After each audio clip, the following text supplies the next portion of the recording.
Nabalot ng tensyon ang paghahain ng arrest warrant kay Pastor Apollo Kibuloy at 5 iba pa sa compound ng Kingdom of Jesus Christ sa Davao City kahapon.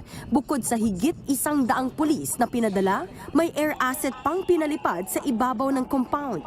Pinasok din ng mga pulis ang iba pang May hinala ako eh. Si sekretaryo nandun.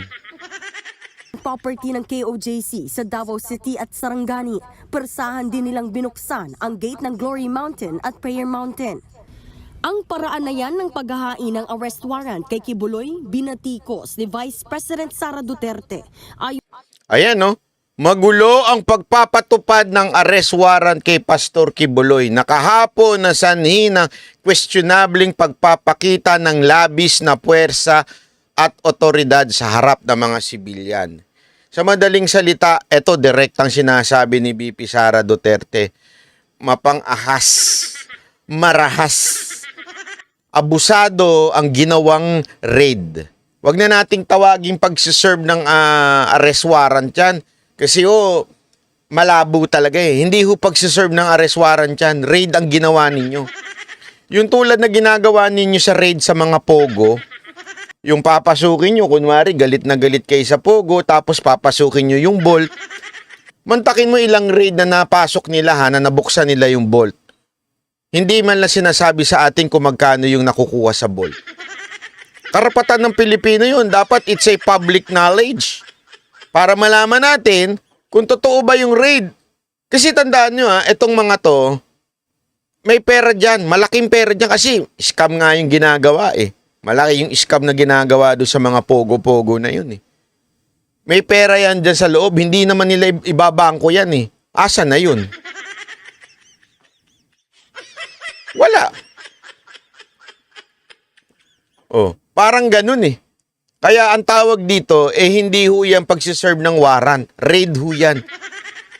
Hindi ho ganyan ang proper way of serving a warrant. Ayan na ho, si Vice President Sara Duterte, siya na mismo nagsabi, abogado yan. Sa bise, questionable ang aniyay labis na puwersa na ipinakita ng mga otoridad sa harap ng mga sibilyan. Dapat daw maayos, katanggap-tanggap at makatao ang pagpapairal ng batas at pagtataguyod ng hustisya sa bansa. Ayun! Grabe naman, Jim Lord. Wala na ma-interview yung luka-luka kasi yung in-interview niya, gumawa na ng kanyang channel. Alam mo, Jim Lord, meron akong chismis sa'yo. Mamaya.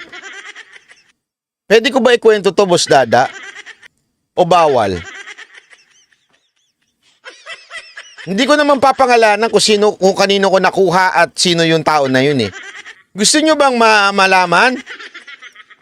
Kung sino? Ito.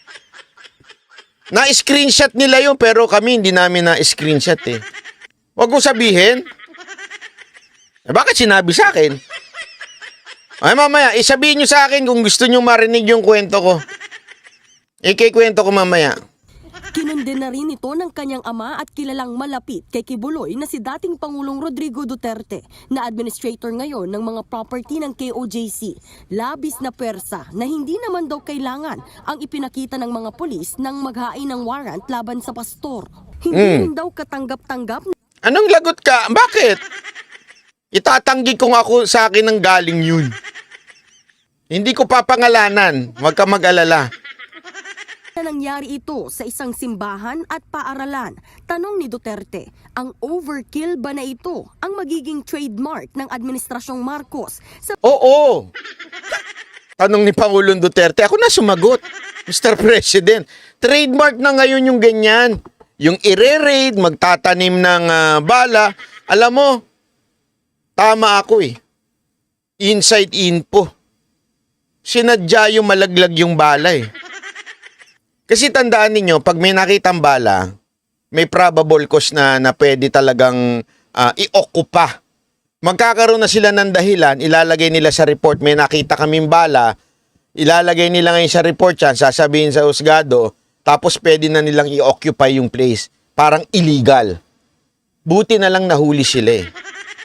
Hindi, buti na lang talaga nahuli sila na merong nilaglag na bala. Ang sabi nung nalaglag lang daw, pero sa totoo lang, nilaglag yun. Halatang halata eh.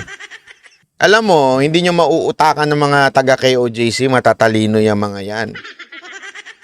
Hindi, walang biro, matatalino yung mga yan. Alam, grabe nga yung kanilang paaralan dyan eh. Mga individual na hindi pa naman napatutunayang guilty.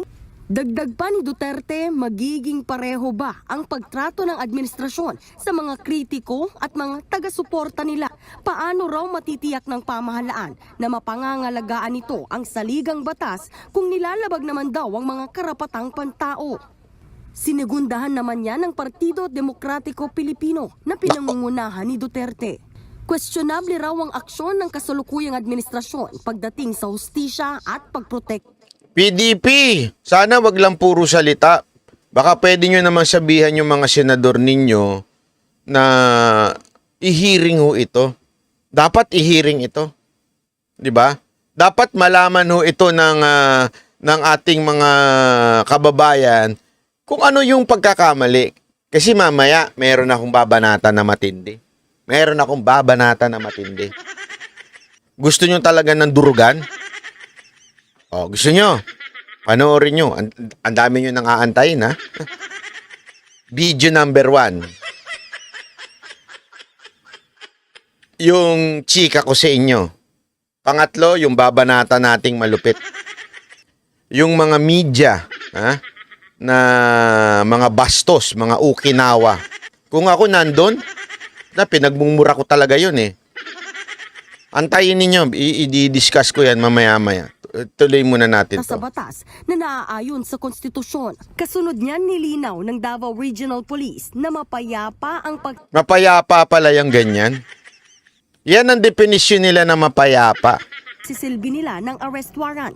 Sapat lang daw ang bilang ng mga pulis Aabot ba tayo ng 6 a.m.? Hindi. Mga 7:30, ganun. sa naturang operasyon. Kahit nga po na binomba kami ng water cannon ng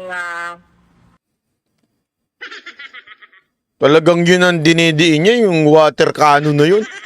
Nakita mo ba yung water cannon? Parang ang, hindi naman, yung water cannon ng China, iba yun. Gusto nyo na naman makatulad ng ganun eh. Ang layo naman eh. Parang gripong nabuksan lang yun eh. supporters and followers ni Pastor Tibuloy ay hindi po tayo nag-react.